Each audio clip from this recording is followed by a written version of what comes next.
Versace. Our Lisa Canning donned her own Versace to join the party. I know you're wearing Versace. Is this hard to move in? Absolutely. I am so poured into this dress, you have no idea.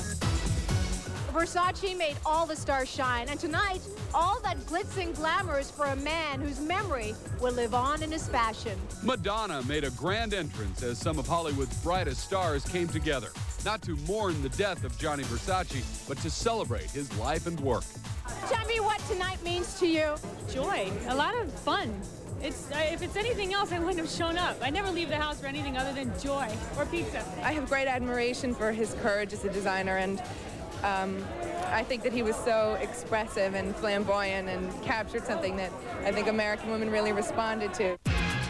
Versace's close friend Elton John joined the designer's sister Donatella to serve as honorary chairs of the gala benefit, which marked the grand opening of an exhibition of Versace's designs at New York's Metropolitan Museum of Art. I love women in Versace, period, you know, because it actually is sort of, I thought he brought sex back to women's clothes. What do you remember most about his clothes? Of course, the dress. The dress that Elizabeth Hurley wore with all the safety pins.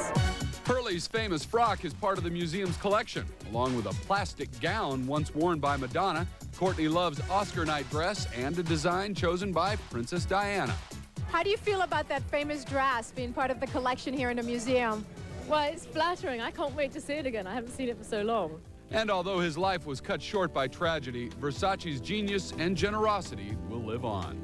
It's just a very exciting event to honor someone so magnificent. What do you think he would say about all of this in his name tonight? I think he would be incredibly, incredibly proud. Thanks a lot, Lisa. That Versace exhibition will be on display for the public beginning Thursday and continuing through March at the Metropolitan Museum's Costume Institute in New York. Up on the big screen, superstar Kevin Costner is known for his winning ways with the women. So when I sat down with Kevin to talk about his new movie, of course, we had to talk about the steamy love scene in it. We also talked about his work, his children, and his life in the headlines. It's been a turbulent couple of years for you, these last few. Oh, really? It's hard work, it's rewarding work, but is it still fun for you? It has to be, or I got to quit. You know, there are days when I don't think that it's worth it. We face our professionalism, you know, head on sometimes, and then we have to go home and go, you know, well, I don't have anybody to say it to, but you say, I don't know if I want to keep doing this. Not to worry, fans, Kevin's not quitting yet.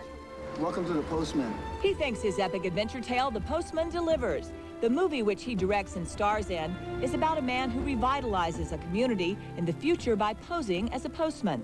Now, I heard the post office is worried about this movie for some reason. We tried to tell them that we thought this was a pretty good commercial for them. It is a good commercial you know, for them. They should relax. Yeah, but, well, it's too late for them.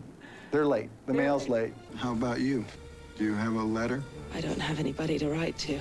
Kevin shares a sizzling love scene with co-star Olivia Williams in the movie, sure to please all his female fans. I got to ask you about this steamy sex scene, love scene. You thought it was steamy? I thought it was steamy. You and did? you know, actors always tell me, oh, it's so tough to do, it's so difficult. And you know what, I think that is... What do you want me to tell you? I want you to tell me something different. She's easily one of the most beautiful women to come on the scene in the last 10 years on film. She's very, very beautiful. And so, she had that going for her.